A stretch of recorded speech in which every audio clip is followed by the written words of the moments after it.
और परमात्मा ने आगम की भाषा में एक बात कही है कि पिट्ठी मसंग ना खाई जा। चुगली करना पीठ के मांस खाने के समान है। आप मांसाहारी हो? जो थोड़े बहुत थे उन्होंने भी चमड़े का त्याग कर दिया, केक का नियम कर लिया, तो अब पूरी तरह से आप क्या हो? शाकाहारी हो, मांसाहारी नहीं है। और परमात्मा ने आगमों में बोला कि जो व्यक्ति किसी की चुगली करता है, वो जिसकी चुगली कर रहा है उसकी पीठ का मांस खाने जैसा पाप उसको लगता है। आप सोचेंगे कि हम तो शाकाहारी हैं, हम तो ऐसा कुछ करते नहीं, पर चुगली करना और पीठ का मांस खाना दोनों का पाप है। कोई फर्क? ये तो आगम की वाणी की बात है, परमात्मा की कही हुई बात है। परमात्मा की बात पर विश्वास करना ही है। तो चलते हैं पापों को छोड़ने, और स्तवन के माध्यम से आपको क्या करना है? सुनना है या चिंतन भी करना है, छोड़ने का प्रयास भी करना है।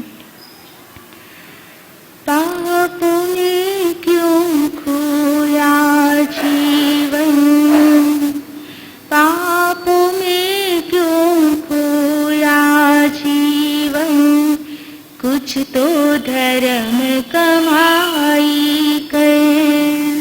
पापों में क्यों खोया जीवन, कुछ तो धर्म कमाई कर ली बहुत सफाई तन की, कुछ तो मन की सफाई कर। पापों में क्यों खोया जीवन, कुछ तो धर्म कमाई कर। नहीं कभी सुख दिया किसी को, जीवन है अभिशाप बना। नहीं समझता कुछ भी किसी को, सब कुछ अपने आप बना।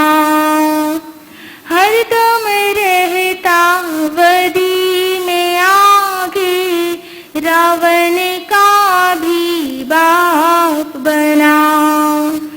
दिल से छोड़ कसाईपन को, सबकी सदा भलाई कर।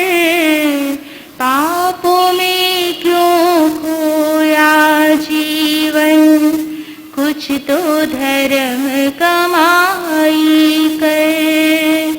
पापों में क्यों खोया जीवन, कुछ तो धर्म। आप सभी तो कर रहे हो ना? और आज तो वैसे भी क्या है? शुक्रवार है, तो लग रहा है कि आप अच्छा आज वीरवार है, कल है गुरुवार है आज, और कल है शुक्रवार। पर आज थोड़े लग रहे हैं बहनों में जोश आ गया, अगस्त आ गया और पर्यूषण आने वाले हैं, तो आज सभी समय पर पहुंच गए हैं। अच्छा है। और इधर वाले भाइयों को भी आज लेकर आए हैं जल्दी, अच्छा है। धर्म कर रहे हो और पापों को छोड़ रहे हो, तो आपके लिए नहीं है। जो नहीं आए उनको भी क्या करना है?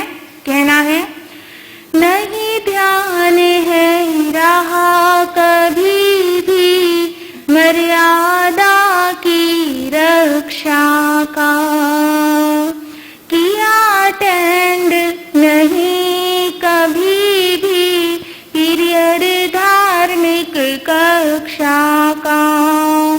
नहीं असर है कुछ भी तुझको धर्म गुरु की शिक्षा का। ऊपर से है मांझा लूटा, अंदर से भी सफाई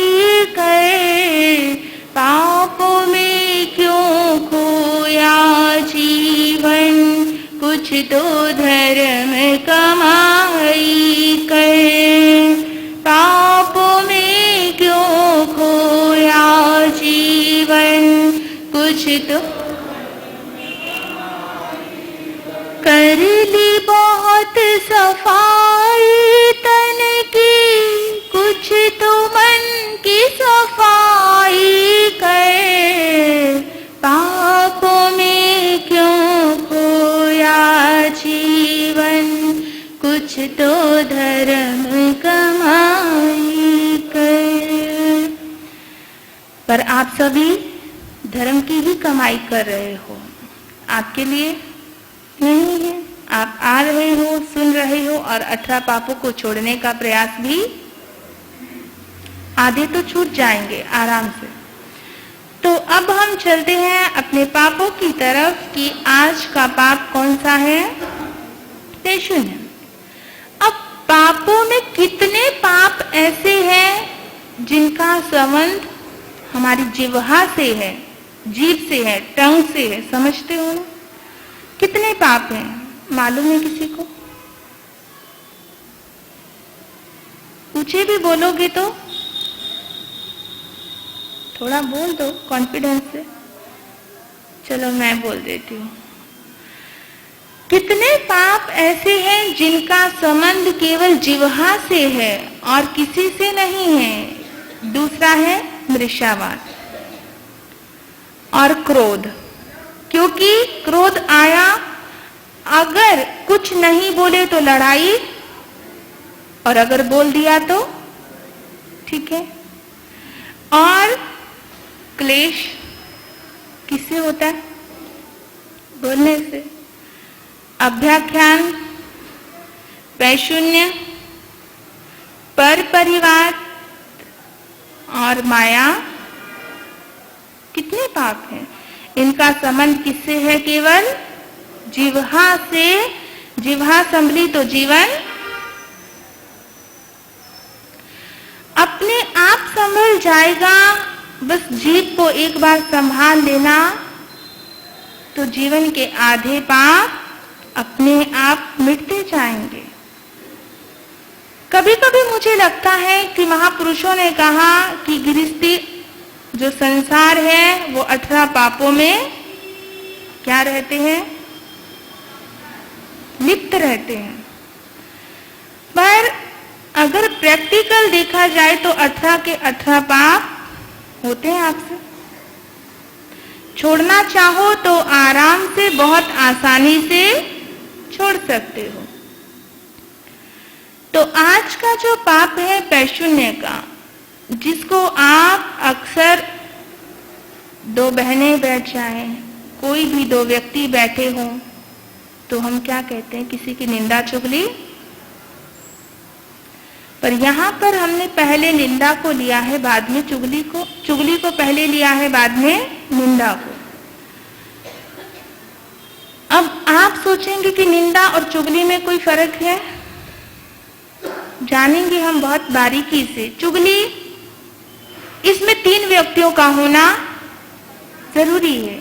जैसे कि कलंक में 2 व्यक्ति का होना जरूरी है, ऐसे ही चुगली में 3 व्यक्ति का होना जरूरी है।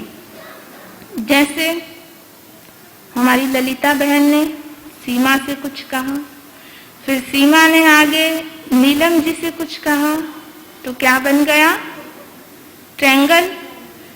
पर ललिता ने जब सीमा को कोई बात कही थी तो क्या बोला था साथ में? अच्छा, मालूम है, किसी को मत बताना। और उसने क्या सोचा कि नीलम तो क्या है, मेरी बेस्ट फ्रेंड है, उसको तो बताना। अब नीलम ने सोचा कि मुझे आशा को बताना चाहिए। अब क्या हो गया?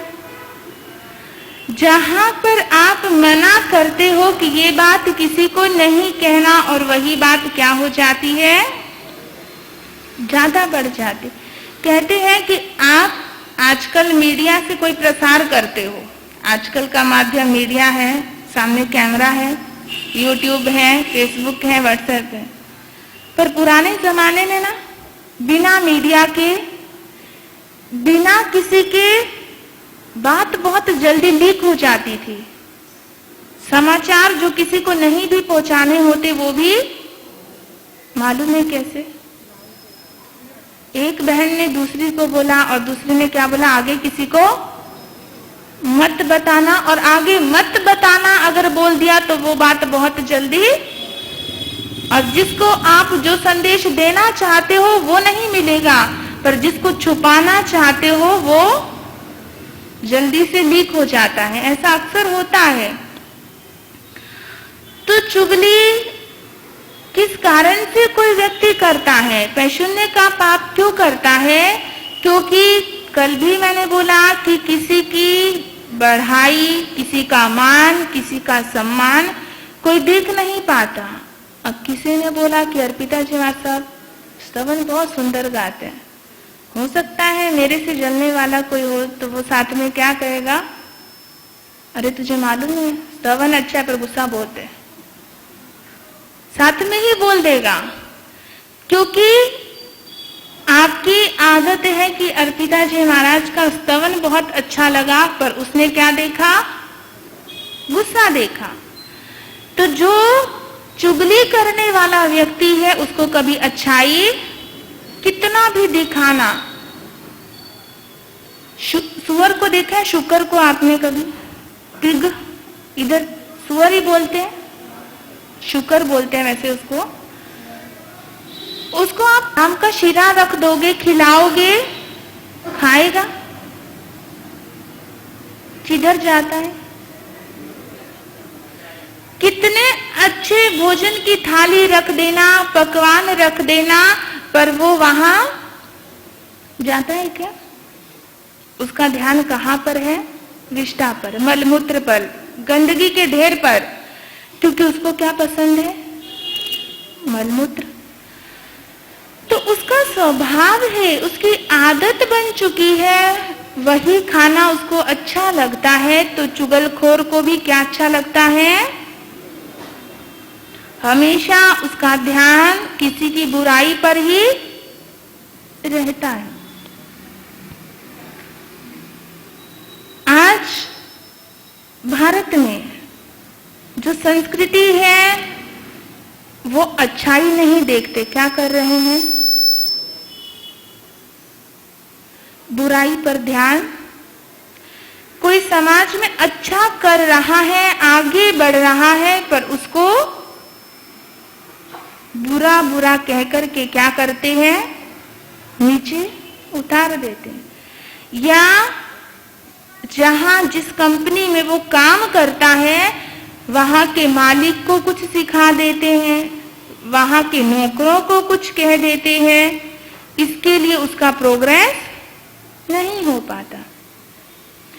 एक बार की बात है कि अकबर और बीरबल, सभी को मालूम है कि अकबर बीरबल को बहुत चाहते थे, और साथ में कोई जलने वाले भी सभा में रहते ही थे। रोज बीरबल ना आए तो अकबर क्या हो जाते थे? बेचैन हो जाते थे, और उनको लेने के लिए कभी कभी तो स्वयं भी चले जाते थे। वहां पर कुछ ऐसे लोग थे जो जलते थे।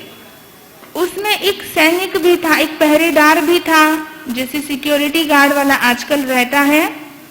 तो वहां पर एक सिक्योरिटी गार्ड वाला एक पहरेदार था, जिसने देखा कि जब देखो अकबर किसको पूछते हैं?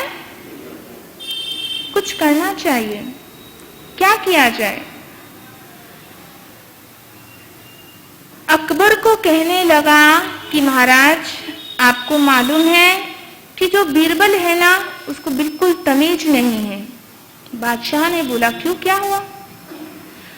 अरे बादशाह सलामत, इतना गंदा व्यक्ति तो जिंदगी में नहीं देखा हमने कभी। तो अकबर ने बोला क्यों, वो क्या गंदा है, उसने ऐसा क्या किया है? अरे बादशाह सलामत, आपको भी मालूम होगा ना तो आपको घृणा हो जाएगी। तो बादशाह ने बोला बोलो तो सही, हुआ क्या है?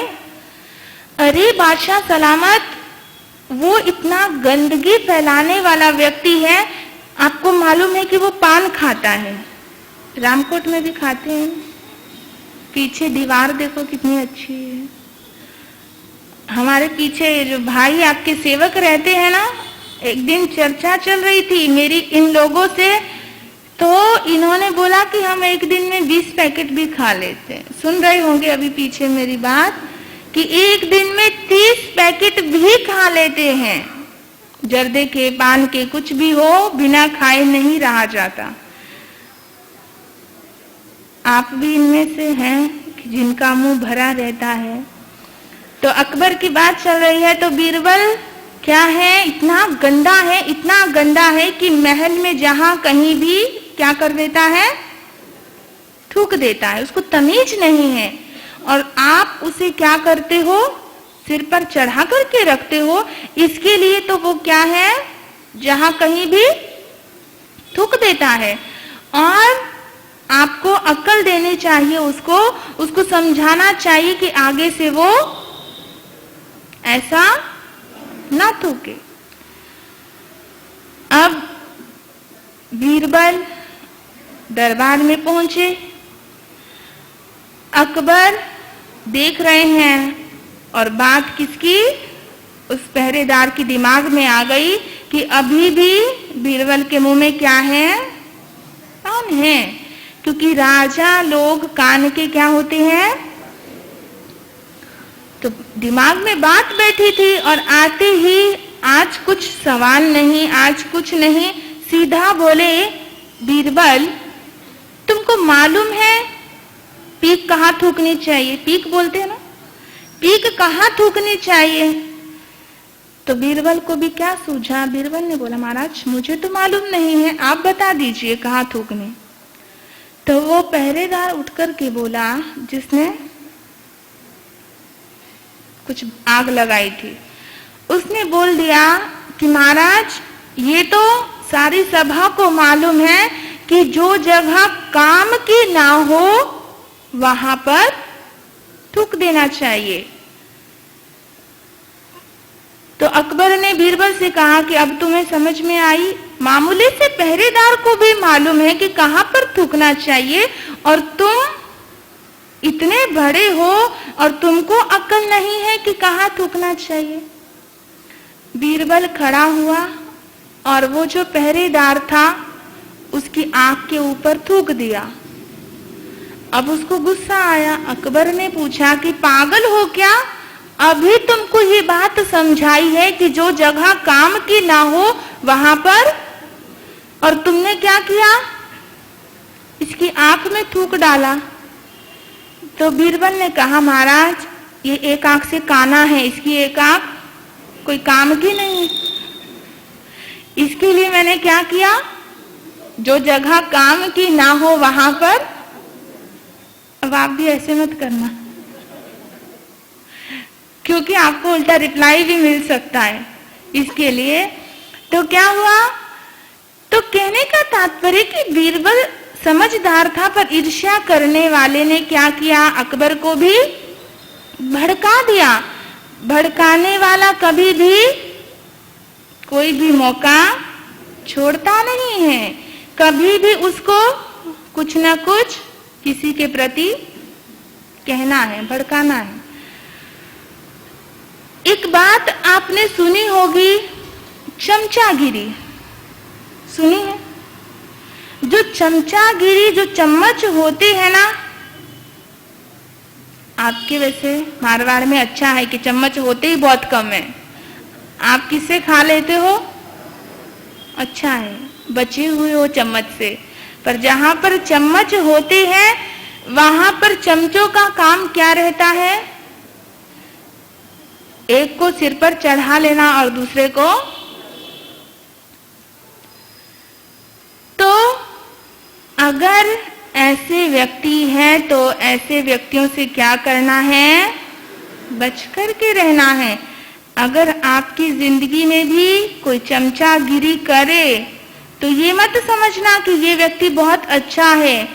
मालूम है कि वो क्या करेगा, कभी भी आपको चम्मच में कड़वा भी आ जाता है और चम्मच में मीठा भी आ जाता है, पर चम्मच में लगा कुछ नहीं रहता।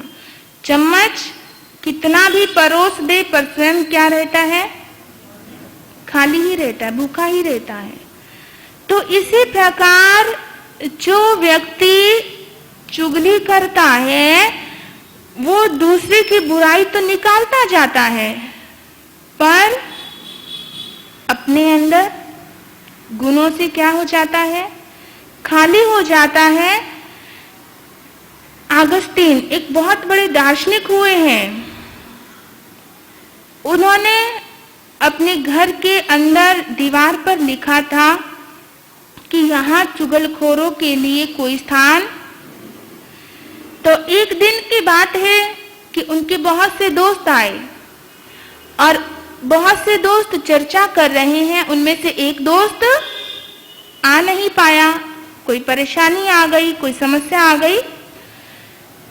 तो अनायास उन्होंने जो दोस्त नहीं आया था उसी की चर्चा शुरू कर दी।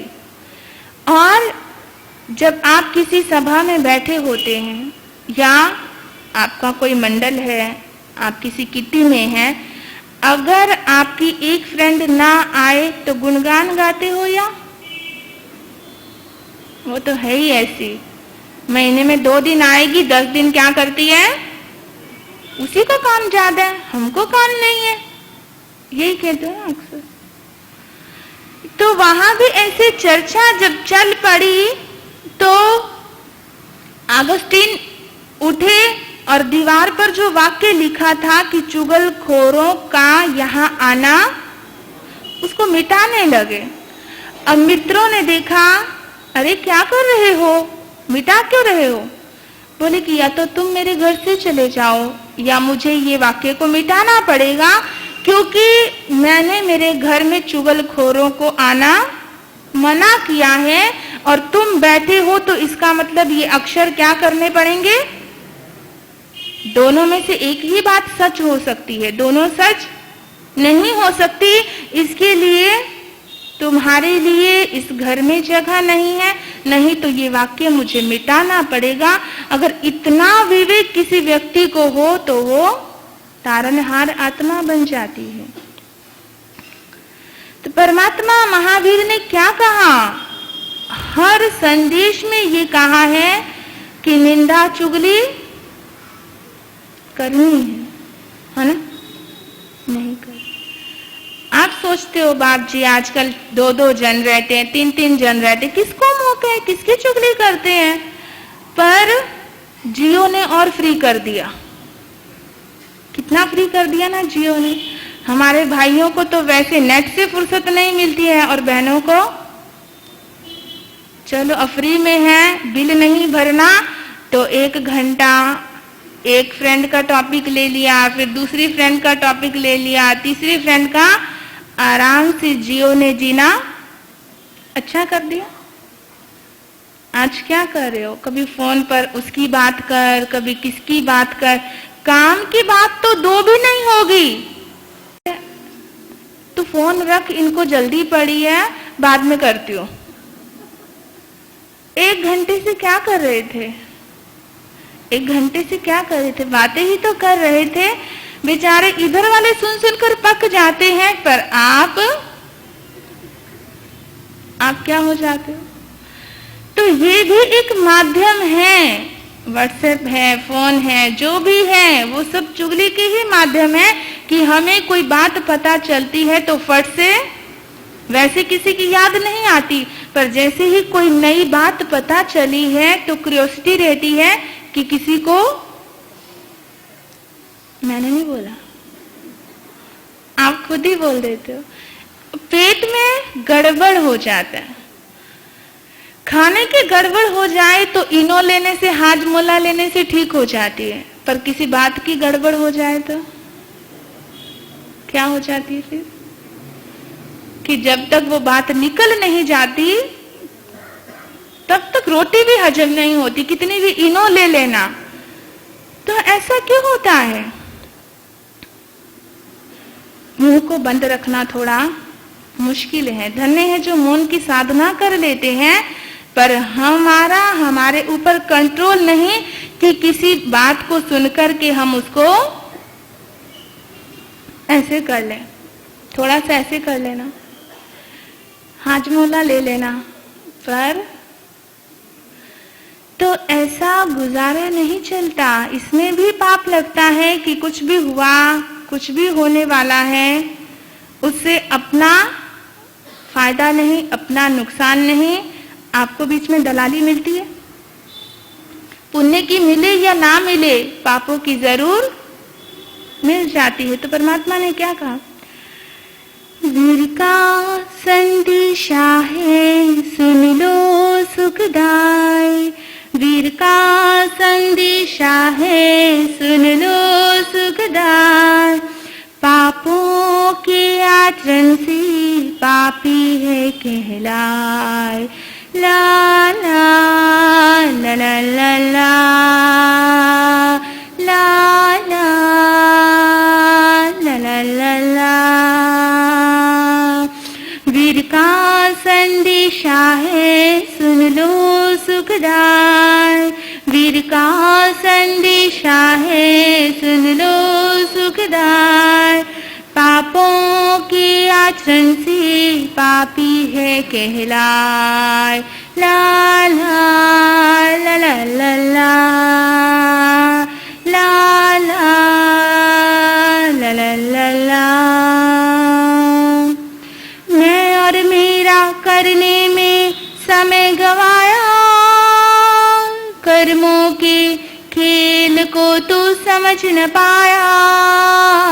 मैं और मेरा करने में समय गवाया, कर्मों के खेल को तू समझ।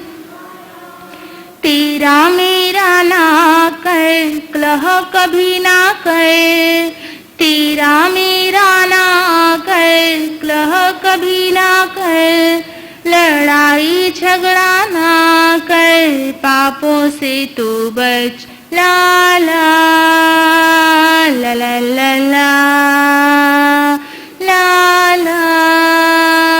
ला ला ला ला। वीर का संदेशा है सुन लो सुखदाई, वीर का संदेशा है, पापों के आचरण से पापी है कहलाए। ला ला ला ला ला ला ला ला ला। अनंत काल से भवयोनि में भटकता आया, पुण्य उदय से अमूल्य मानव भव पाया। अनंत काल से भवयोनि में भटकता आया, पुण्य उदय से अमूल्य मानव भव पाया। तो क्या कहा? प्रेम से रहना तू स्नेही स्वजन साथ, प्रेम से रहना तू स्नेही स्वजन साथ, ना लगाना किसी पर झूठा इल्जाम। ला ला ला ला ला ला ला ला ला। विषयों के बंधन में तू बंधा है, कषाय की काली माँ से तू लिपटा है। विषयों के बंधन में तू बंधा है, कषाय की काली माँ से तू लिपटा है। जीत ली सबका मन मीठी वाणी साथ, जीत ली सबका मन मीठी वाणी साथ, निंदा चुगली ना कर झूठी बात। ला ला ला ला ला ला ला ला ला ला ला। वीर का संदेशा है सुन लो सुखदाई, वीर का संदेशा है, पापों के आचरण से पापी है कहलाए। ला ला ला ला ला ला ला ला ला ला ला। तो परमात्मा ने क्या कहा कि पापों के आचरण करने वाला क्या कहलाता है? बोला करो, मुझे अच्छा लगता है। तो पापी आप क्या हो? बोल तो दो। हाँ, नहीं है हम, इसीलिए हम यहाँ पर बैठे हैं। ये हमारी क्या है? निशानी है, पहचान है कि पापी आत्मा कभी धर्म में जुड़ती नहीं है और हम पापी नहीं है। तो जो नहीं हो उसके लिए तो श्योर हो जाओ। उसमें भी आप सोचते हो पता नहीं है या नहीं है, पता नहीं धर्म करते हैं, धार्मिक हैं या, पर जब आप धर्म स्थान पर बैठे हो तो धार्मिक हो तो पापी ठीक है। जितना वक्त हमारा धर्म में कटता है उतने समय तो आप धार्मिक ही हो। तो चुगली करने की बात आ रही है कि इतिहास में रामायण हुई। रामायण की मूल जड़ क्या है? मंथरा। अगर मंथरा ने कैकेयी को ना भड़काया होता तो रामायण भी, और कैकेयी जो कि मंथरा के भड़काने से भड़क गई थी पर वैसी बुरी नहीं थी, उसको बुरा बनाया मंथरा ने। तो आपके घर में भी कोई मंथरा आ सकती है। अब आप ध्यान रखना कि आपके घर में कोई मंथरा आ जाएगी तो रामायण आपके घर में भी शुरू हो जाएगी। अब बच के रहना है। कहते हैं कि राम राज्य में सभी क्या थे? सुखी थे, पर वहां जहां पर सभी मानव सरल थे वहां मंथरा पैदा हो गई थी। और रावण के राज्य में सभी दुर्जन थे, पर वहां विभीषण पैदा हो गया था। तो कहीं भी कोई चीज की नास्ती नहीं होती, कहीं पर अच्छे स्थान पर भी बुरी आत्मा आ जाती है। वो आपको देखना है कि कहीं आपके घर में कोई मंथरा आई तो नहीं है। अगर मंथरा आ गई तो आपका क्या हो जाएगा? दिमाग बदल जाएगा। जो बच्चा आपको अच्छा लगता है, जो पति आपको अच्छा लगता है, उसमें बुराइयां नजर आने लगेगी। वो आपका नजरिया, वो आपका दृष्टिकोण बदल डालेगी। इतनी पावर होती है किसी मंत्रा में, किसी चुगली करने वाले में। इतिहास आपने पढ़ा नहीं, पर एक ऐसी घटना कि एक परिवार था जहां पर ससुर और पति तो जैन धर्म के उपासक थे, और जब तक ससुर जीवित थे तब तक उस घर में साधु संतों का आना जाना लगा रहता था। और जो उस घर की बहू थी वो भी साधु संतों का मान सम्मान करती थी। साधु संतों को गोचरी बहराना, वयावच करना, कुछ भी चीज की जरूरत है तो उदार हृदय से दे देती थी। पर जो सास थी मिथ्यात्वी थी, उसको साधु संतों को कुछ भी देना अच्छा लगता ही नहीं था।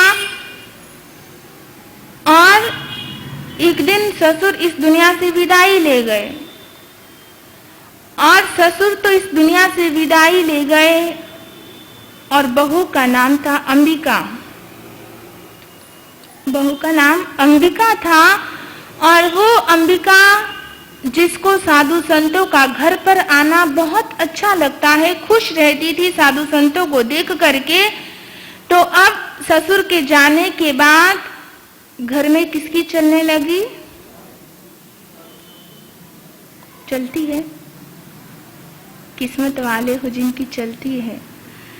तो सास की चलने लगी, पर वो सास अच्छा भी चला सकती थी, पर उसने क्या करना चालू कर दिया कि मेरे घर में जैन संत नहीं आएंगे, भिखारी हैं, मांगते रहते हैं, हमारे घरों में आकर के फ्री का माल लेकर के जाते हैं।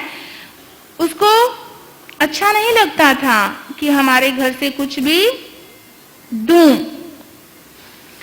और और अपने बेटे को भी मना कर दिया कि यहाँ पर कोई जैन संत मेरे घर में अब आना नहीं चाहिए। तो बेटा ने कहा ठीक है, जैसा माँ को मंजूर है वैसा कर लेंगे। पर अंबिका जो बहू थी उसको हर समय मन में सम्यक आत्मा थी, परमात्मा से प्यार था, तो हर समय उसके मन में रहता कि मुझे कभी तो मौका मिले कि मैं किसी संत को गोचरी बहराऊं। इतने वर्ष हो गए ससुर को इस दुनिया से विदाई लिए हुए और इतने सालों से मेरे घर कोई संत भी नहीं आए, तो मुझे कब मौका मिलेगा कि जब मैं किसी संत के पात्रे में गोचरी डालूं। तो कहते हैं कि बहुत बार जो आप मन में चाहते हो, सोचते हो, वो क्या हो जाता है, मिल जाता है। भाव अगर आपके ऊंचे हैं तो मौका भी मिल जाता है, वैसा निमित्त भी मिल जाता है। तो एक दिन निमित्त मिल गया, एक संत जिनका कि मास खमन का पारना था, उसी आजकल तो सोसाइटी है, पुराने जमाने में मोहल्ले हुआ करते थे, तो उसी गली में उसके दरवाजे पर आकर के रुक जाते हैं। रुके तो एकदम से अंबिका की नजर उस संत पर पड़ी और देखा कि आज तो सासू माँ भी घर पर है नहीं, तो अच्छा मौका है, क्यों ना मैं गुरुदेव को क्या करूं, अंदर लेकर के गोचरी बहरा दूं। उस संत को गोचरी बहराया, वंदन किया बाहर तक, क्योंकि पुराने जमाने में रिवाज था कि 7-8 कदम, पर आजकल आपकी सीढ़ियां इतनी है कि 2 सीढ़ी भी, इसलिए छोड़ने का रिवाज थोड़ा खत्म होता जा रहा है। तो 7-8 कदम उस संत के साथ में चली और चलने के बाद अपने घर वो वापस आ गई। पर उसी गली में, उसी मोहल्ले में एक स्त्री ने क्या देखा कि एक संत इसके घर आए और ये उनके साथ चलकर के कुछ दूर गई और बाद में वापस आ गए। अब चुगलखोर क्या कर सकते हैं, उसने वो बात किसी न किसी को तो बतानी थी, और उसकी सास घर पर थी नहीं, और ना बताती तो पता भी नहीं चलता। पर उसको डाइजेस्ट नहीं हो रहा, हजम नहीं हो रहा कि कैसे न कैसे तो मुझे बताना है कि इसकी सास तो मना करती थी कि जैन संतों को आना नहीं, और ये क्या कर रही है, जैन संतों के साथ चल करके गई है। और उस पर आक्षेप लगा दिया कि तुम्हारी बहू ठीक नहीं है, जब तुम घर पर नहीं थी तो तुम्हारी बहू जैन संत को लेकर के आई थी और कुछ दूर तक छोड़ने भी गई थी। अब सासू से कहाँ बर्दाश्त होना था, गुस्सा चढ़ा, बहुत चढ़ा, उसको बहुत डांटा, गालियां दी, और हद हो गई कि उसकी पिटाई भी कर डाली कि तेरी ये हिम्मत कि तू मुझसे बिना पूछे किसी संत को अपने घर पर लाती है। उसने सब बर्दाश्त किया, कुछ भी नहीं बोली कि कोई बात नहीं, ये थोड़ा सा दर्द है, ये मैं सह लूंगी, पर कम से कम एक संत को तो गोचरी बहराने का अवसर तो मुझे मिल गया, कोई बात नहीं, उसने इग्नोर कर दिया। पर जब पति आए, पति के आने के बाद फिर से सासू को क्या था, गुस्सा तो चढ़ा ही हुआ था। अब बोल दिया कि या तो इस घर में तेरी घरवाली रहेगी या तो, और बेटा भी अपनी माँ की सुनता था कि चलनी तो माँ की है, और उसको और गालियां सुनाई और गुस्से गुस्से में बोल दिया कि तू निकल जा मेरे घर से। वो माँ थी, उसके 2 बच्चे भी थे, और उसने अपने दोनों बच्चों को साथ में लिया और आज ठान लिया कि जिस घर में मेरे गुरुओं को अब शब्द सुनाए जाएं, जिस घर में मैं मेरे गुरुओं को कुछ खाने को नहीं दे सकती, ऐसे जीवन से तो मरना ही बेहतर है। क्या करूंगी जी करके, जब मैं धर्म नहीं कर सकती, जब मैं मेरे गुरुओं को गोचरी नहीं दे सकती, आहार नहीं दे सकती, तो धिक्कार है मेरे जीवन को। इसके लिए क्या मैं इस संसार में आई हूँ, मुझे अब नहीं जीना। और ऐसा सोचकर के वो दोनों बच्चों को लेकर के निकल पड़ी। कहते हैं कि दान में व्यक्ति को देखा जाता है किस तरह का व्यक्ति है। अगर कोई आपके दान का मिसयूज करे तो ऐसा दान नहीं देना। पात्र, सुपात्र और अति पात्र, 3 प्रकार के पात्र परमात्मा ने बताए हैं दान के लिए कि पात्र, सुपात्र और पात्र को दिया हुआ दान कई जन्मों के बाद मिलता है। सुपात्र को दिया हुआ दान अगले जन्म में मिल जाता है और अति पात्र को दिया हुआ दान का फल उसी जन्म में, जैसे कि तीर्थंकर परमात्मा कोई लब्धिधारी संत हैं तो वो मांस खमन के पारने के मुनि भी कोई उत्कृष्ट करने के संत थे कि अंबिका ने नहीं देखा कि उसके खाली बर्तन हीरों से भर गए थे। अंबिका को मालूम नहीं था, पर अंबिका तो दोनों बच्चों को लेकर के घर से गई और पीछे से सास ने आकर के क्या देखा कि मेरे तो बर्तन किससे भरे हैं, हीरे मोतियों से।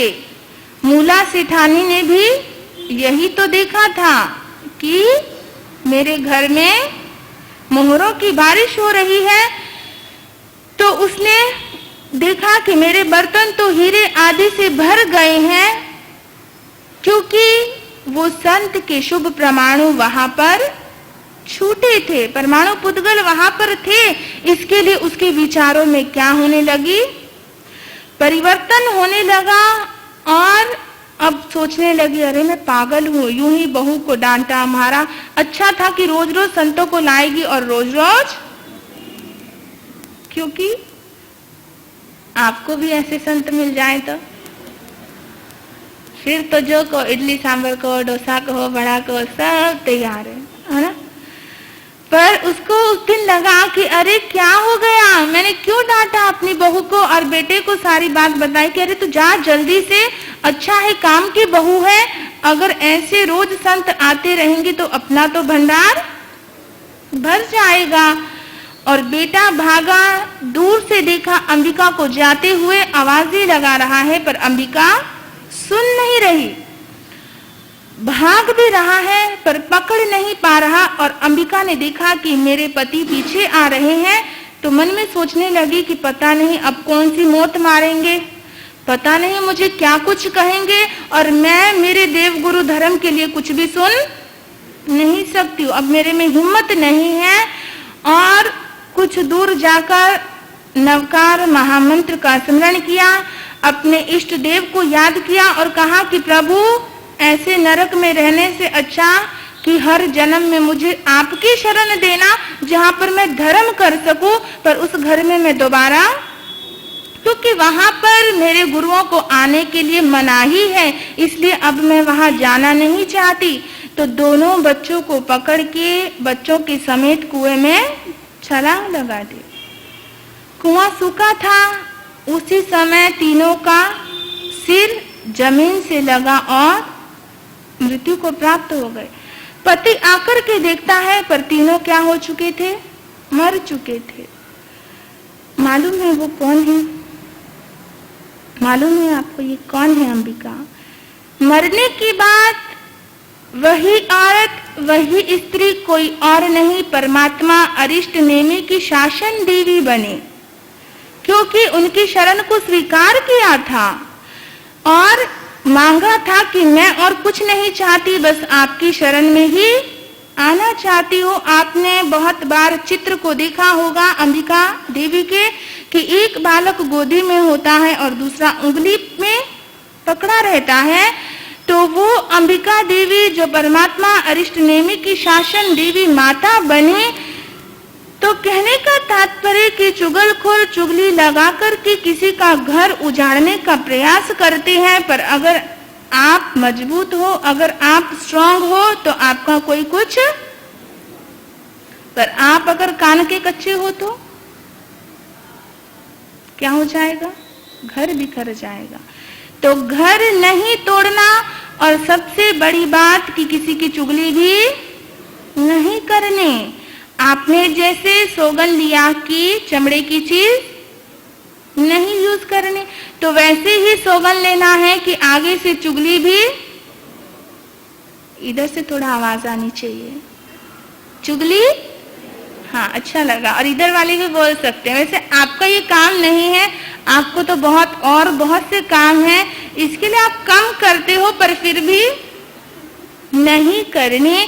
तो परमात्मा के समक्ष हमें इस बात की आलोचना करनी है और क्या कहना है, मेरी करी कोई निंदा चुगली वो मुझे कभी ना भाई, मेरी करी कोई निंदा चुगली वो मुझे कभी ना भाई।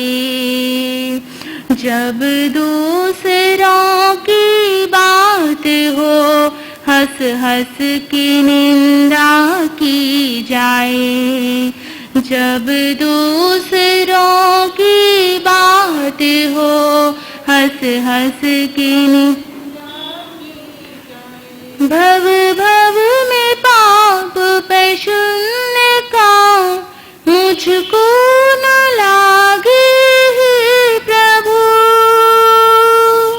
ये पाप मैं संसार छोड़ूं, श्रमण मैं कभी तो बनूं, ये पाप मैं संसार छोड़ूं, श्रमण मैं कभी तो बनूं।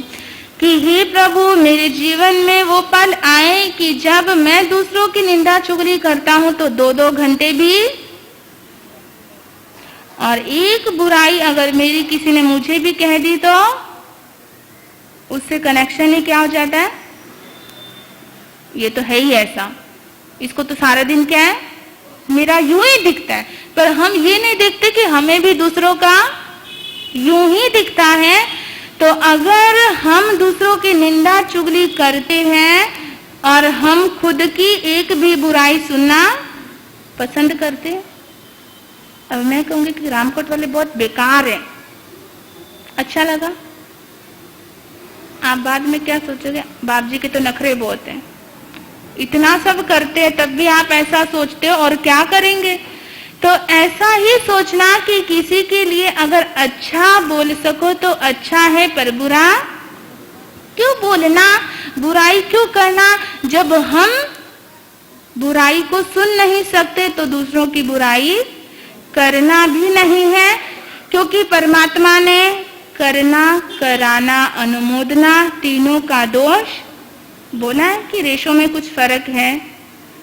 एक बात मुझे बहुत अच्छी लगती है कि करने में भी पाप, करवाने में भी पाप, और अनुमोदन तब भी कि हम अगर चुगली कर नहीं रहे पर सुनते तो है, पर सुनने का भी क्या करना, हम कोई डस्टबिन है हो क्या। जब कोई चुगली सुनाए, चुगली करे तो आप एक बात दिमाग में बिठा लेना और कह देना कि मैं कोई डस्टबिन नहीं हूँ, मैं कोई कूड़े का ढेर नहीं हूँ कि जो मैं मेरे अंदर गंदगी, किसी की गंदगी मैं क्यों लेकर के जाऊं। मुझे चाहिए तो खुशबू चाहिए, फ्रेग्रेंस चाहिए, किसी के सद्गुण चाहिए, किसी की गुणों के गुणगान कर सको तो अच्छी बात है, पर निंदा चुगली तो आज से क्या है, बंद है। अब ये पाप भी आपके जीवन से पूरी तरह से, अभी थोड़े दिन में अगर जियो बंद हो गया ना, आपका जीना क्या हो जाएगा, निंदा चुगली अपने आप बंद हो जाएगी। तो इसके लिए अच्छा है कि हम पहले ही निंदा चुगली क्या कर दें, बंद कर दें, और अपने ऊपर विवेक, भाषा का विवेक जो परमात्मा ने कहा है कि इतने पाप जो बोलने से लगते हैं वो पाप आसानी से छूट सकते हैं। तो हमारे जीवन में से ये पैशून्य का पाप पूरी तरह से छूट सकता है और हम धर्मात्मा